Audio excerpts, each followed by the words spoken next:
గారికి, మళ్ళీ ఇది సాయి ప్రసాద్ గారికి ఇంత మెజార్టీ ఇచ్చిన ఈ ఊరికి ఏం చేశాడని అడుగుతున్నాను నేను. సాయి ప్రసాద్ గారికి, మళ్ళీ ఇది సాయి ప్రసాద్ గారికి ఇంత మెజార్టీ ఇచ్చిన ఈ ఊరికి ఏం చేశాడని అడుగుతున్నాను నేను.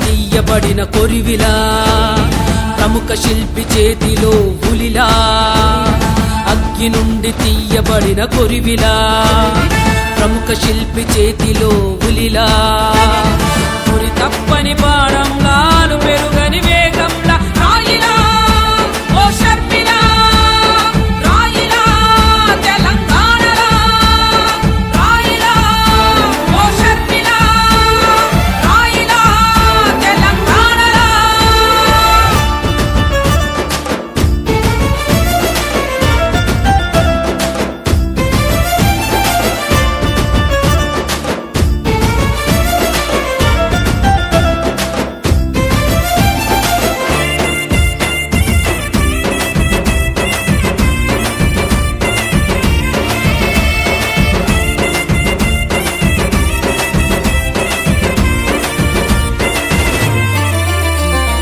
రాజంటే సేవకుడని అర్థమయ్యేలా, ప్రజలే ప్రభుత్వమని కలసిపోయిలా, రాజంటే సేవకుడని అర్థమయ్యేలా. గతంలోన 3 మీద తెచ్చాక వైసీపీ ప్రభుత్వానికి అక్కడి నుంచి విజయం వచ్చింది. ఇప్పుడు సాయి ప్రసాద్ గారికి, మళ్ళీ ఇది సాయి ప్రసాద్ గారికి ఇంత మెజార్టీ ఇచ్చిన ఈ ఊరికి ఏం చేశాడని అడుగుతున్నాను నేను. రోడ్స్ కానీ, డ్రైనేజీలు కానీ, నీటి సమస్యలు అంతా ఉన్నాయి. మరి ఇంత మెజార్టీ ఇచ్చిన వ్యక్తులకు ఉపాసం లేకుండా పనిచేసే నాయకులు కావాలా వద్దా మీకు? ఉపాసం ఉండి పనిచేసే వ్యక్తులు కావాలా వద్దా? మీరు మీ ప్రేమను ఓటు ద్వారా చూపించినాడు, ఆయన ప్రేమను చూపించలేదు ఆయన. మళ్ళీ ఈరోజు మన కాంగ్రెస్ ప్రభుత్వము పథకాలు పెట్టినాడు. మొట్టమొదటిది రైతు రుణమాఫీ, 2 లక్షల రూపాయలు రుణమాఫీ వస్తుందన్న. రైతు సోదరులరా, ఇక్కడ చుట్టుముట్టు ఉన్నారు కదా రైతు సోదరులకు శుభవార్త. కాంగ్రెస్ పార్టీ 2 లక్షల రూపాయలు మీకు మీ అకౌంట్ లో పడతానా. ఎందుకంటే గతంలో రాజశేఖర్ ఉన్నప్పుడు కాంగ్రెస్ ప్రభుత్వమైనా మీకు అప్పుడు రుణమాఫీ చేశాడా లేదా? కాంగ్రెస్ ప్రభుత్వమే చేసింది. మీ వయసు కంటే నేను చాలా చిన్నోని. నాకు ఈ రోజు ఇండియా కూటమి తరఫున సిపిఐ ఇండియా బలపరుస్తున్న వ్యక్తి, మరి నాకు ఇంత పెద్ద పదవి ఇవ్వడము, ఆదుని బాధ్యత నాకు ఇవ్వడం చాలా సంతోషకరంగా ఉందన్న. ఎందుకంటే 1960 నుంచి ఇప్పటి వరకు మనకు లోకల్ ఎవరికి ఆదరణ పుట్టిన వ్యక్తులకి ఎమ్మెల్యే టికెట్ ఇచ్చినారా? ఎక్కడ వలస నుంచి వచ్చే వలస పక్షులకే ఇచ్చారు కానీ మరి ఆదరణకి ఎందుకు ఆదరణ పుట్టిన వ్యక్తులకు బీసీ లేరా, ఎస్సీ లేరా, మైనార్టీ లేరా అడుగుతున్నాను. మనం లేరా అని పాలించే అర్హత మనకు లేదా? మన సొంతము మన ఇంటిని మనము పాలించే హక్కు ఉందా లేదని అడుగుతున్నాను ప్రజలరా. ఒక్కసారి ఆలోచించాలా, ఎలక్షన్లు వస్తున్నాయి మనకు. ఈ ఎలక్షన్ లోన రుణమాఫీ, మళ్ళీ మహిళలకు వచ్చి నెలకు వచ్చి 8,333 రూపాయలు వస్తుందన్నా. అంటే సంవత్సరానికి 1,00,000 రూపాయలు వస్తుందన్నా. 1,00,000 రూపాయలు వస్తున్నాం అంటే అట్లా ఏదో ఒక చిన్న షాప్ పెట్టుకొని, బట్టల షాపు ఏదో పెట్టుకొని జీవిస్తారు కదన్నా. ఇస్తే సంపూర్ణంగా కడుపు నిండి ఇచ్చే ప్రభుత్వం ఏదైనా ఉందంటే అది కాంగ్రెస్ ప్రభుత్వమే. గతంలో ఉచిత విద్య ఇచ్చింది, తర్వాత మనకు రైతులకు సబ్సిడీ ఇచ్చింది, గిట్టుబాటు ధర ఇచ్చింది, తర్వాత మనకు ఆరోగ్యశ్రీ కూడా ఇచ్చింది. ఎన్నో పథకాలు చెప్పలేకుండా పథకాలను ఇచ్చినారో లేదన్నా. రైతు సోదరుల కుమారు పెద్ద ఆలోచించండి. మీ బీసీ సోదరుడు నేను బీసీ ఒక రైతు కొడుకుని, నాకు రైతు కష్టాలు తెలుసు కాబట్టి ప్రతి పల్లెలో నీళ్లు సమస్యలు ఉన్నాయి, ప్రతి పల్లెలో డ్రైనేజ్ సమస్యలు ఉన్నాయి, ప్రతి పల్లెలో రోడ్ సమస్యలు ఉన్నాయి. అంటే మనకు అభివృద్ధి అంటే లేదన్నా. వైసీపీ ప్రభుత్వము శూన్యం ప్రభుత్వం అయిపోయింది. ఓన్లీ పట్టణ సూత్రాలు. ఆ పట్టణంలో ప్రజలకు ఎంతమంది పడుతుందో తెలియదు. సరే పట్టణ వచ్చాడు, ప్రజలు ఇస్తాడు, ఎంతో ఖర్చు చేస్తాడని సంతోషపడతాంలే.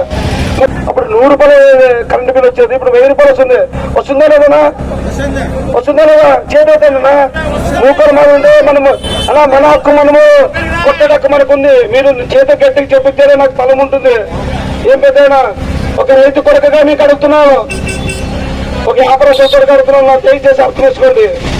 ఎందుకంటే ఈ రోజు ప్రభుత్వం నుంచి అదే 3000 మెజార్టీ ఇచ్చారు ఎవరికి? వైసీపీ ప్రభుత్వానికి.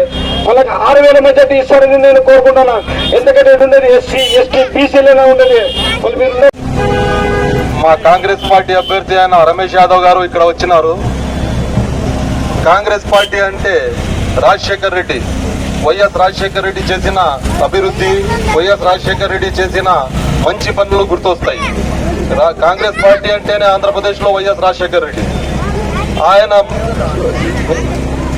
ఎస్సీ ఎస్టీ ముస్లింలకు చేసిన అభివృద్ధి మంచి పనులే అందరికీ ఇప్పటి వరకు గుర్తున్నాయి. ఏం అభివృద్ధి జరిగినా కాంగ్రెస్ పార్టీ హయాంలో, రాజశేఖర రెడ్డి హయాంలోనే జరిగింది. ఆయన పేరు చెప్పుకొని ఈరోజు 2019లో అధికారంలో వైసీపీ పార్టీ వచ్చింది. రాజన్న రాజ్యం తెస్తానని చెప్పినారు. రాజన్న రాజ్యం తెస్తాను, రాజశేఖర రెడ్డి పనులు చేసి చూపిస్తానన్నారు.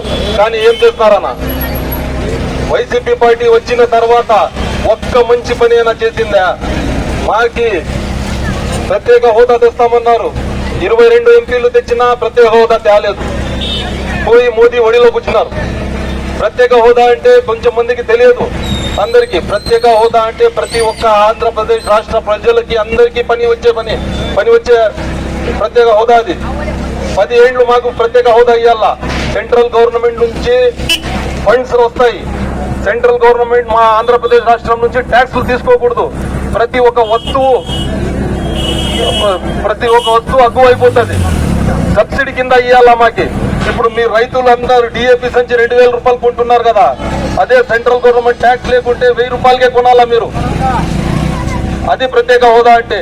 మీరు ట్రాక్టర్ తీసుకుంటారు, 10 లక్షల రూపాయలు పెట్టి ట్రాక్టర్ తీసుకుంటారు కదా, అదే సెంట్రల్ గవర్నమెంట్ ట్యాక్స్ లేకుంటే మీరు 8 లక్షలు 7 లక్షలకే ట్రాక్టర్ వస్తుంది. ప్రతి ఒక్క పనిముట్టు కానీ ప్రతి ఒక్క దానికి మీకు సబ్సిడీ, లోన్లు అన్ని వస్తాయి ప్రత్యేక హోదా. అది తీసుకొని పోయి తాకట్టు పెట్టినారు ఈ టీడీపీ ప్రభుత్వం. 2014 ఉన్న టీడీపీ ప్రభుత్వం కానీ వైసీపీ ప్రభుత్వం కానీ వీళ్ళు మోదీకి ఎదురుకోలేక తీసుకొని పోయి ప్రత్యేక హోదాని తాకట్టు పెట్టి ఆంధ్రప్రదేశ్ రాష్ట్రం ప్రజలకి మోసం చేస్తున్నారని చెప్తున్నా. మీరు కాంగ్రెస్ పార్టీకి కేంద్రంలో కాంగ్రెస్ పార్టీ గెలిచి కింద ఈడ ఆదోనిలో రమేష్ యాదవ్ గారు గెలిస్తే తప్పకుండా రాష్ట్రానికి ప్రత్యేక హోదా వస్తుంది. 10 ఏళ్లు మళ్ళీ అన్ని వసతులు అన్ని అర్థం తగ్గిపోతాయని చెప్తున్నా. ఇంకోటి, వైసీపీ ప్రభుత్వం 200 యూనిట్ల వరకు కరెంటు ఫ్రీ అనింది. ఇచ్చిందనా?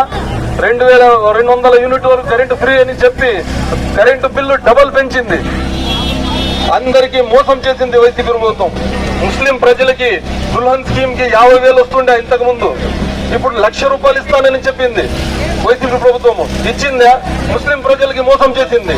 ప్రతి ఒక్కరికి మోసం చేసింది. ఇప్పుడు కొత్తగా 2 బిల్లులు తెచ్చినారు. 2 బిల్లులు తెచ్చి ల్యాండ్ టైటిల్ యాక్ట్ అని ఒక బిల్లు తెచ్చినారు. ఇంకోటి సర్వే చేపించినారంతా, జగనన్న భూమి రక్షణ అని. అన్ని భూములు సర్వే చేపించారు. ఇది ఎందుకు చేపించినారు మీకు ఎవరికి తెలీదు. ఈ సర్వే చేపించి ఎన్ని ఇంద్రమ్మ భూములు ఉన్నాయో, ఎన్ని డీపట్టా భూములు ఉన్నాయో, ఎన్ని పరంప భూములు అన్ని సర్వే చేపించుకుని వాళ్ళు పెట్టుకున్నారు. రేపు పొద్దున ప్రభుత్వం వస్తే ఇవన్నీ తాకట్టు పెడతారు. మీ భూములన్నీ తాకట్టు పెడతారు. మీరు ఉత్త పండించుకున్నాలా తినాలా అంతేగాని మీ భూములన్నీ ఆయన వైసీపీ ప్రభుత్వం వస్తే జగన్మోహన్ రెడ్డి తాకట్టు పెడతాడు.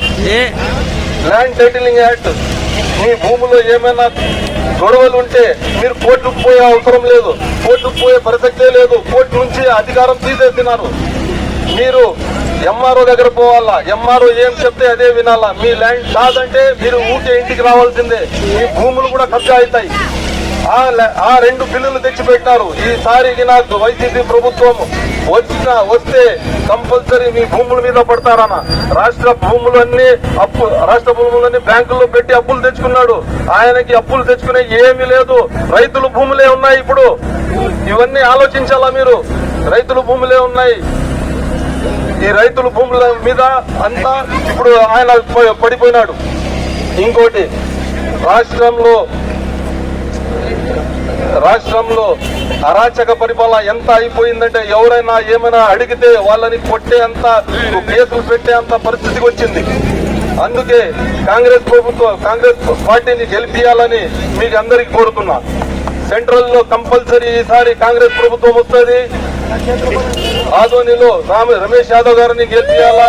ఎంపీ క్యాండిడేట్ రాంపుల్లా యాదవ్ ని గెలిపియాలా. ఆదోనిలో రమేష్ యాదవ్ గారు గెలిస్తే మా ఏరియాలో ఎక్కువ పండే పంట పత్తి. రెండోది మిరపకి బ్యాడికి ఎక్కిపోతారు అందరూ, లేకుంటే గుంటూరుకు పోతున్నారు. ఇప్పుడు రమేష్ యాదవ్ గారు గెలిస్తే కంపల్సరీ మిరపకాయ మార్కెట్ యార్డ్ పెట్టిస్తారని మీరు అందరికీ చెప్తున్నా. ఈ గడ్డ మీద ఎక్కువగా పండే రెండో పంట వచ్చి మిరప. మీరందరూ మాది మార్కెట్ యార్డ్ ఇడే ఆదోన్లో ఉంటే మొత్తం కర్నూలు, సురుగుంప అన్ని చోట్ల నుంచి మిరప మార్కెట్ యార్డ్ ఇడే తయారైతుంది. ఎందుకు తయారు చేయకూడదన్నా మేము? మిరప మార్కెట్ యార్డ్ తీసుకొని బ్యాడికి పోవాలా, లేకుంటే గుంటూరుకు పోవాలా? ఈడే మిరప మార్కెట్ యార్డ్ ఎందుకు తయారు కాకూడదు? కేంద్రంలో కాంగ్రెస్ గవర్నమెంట్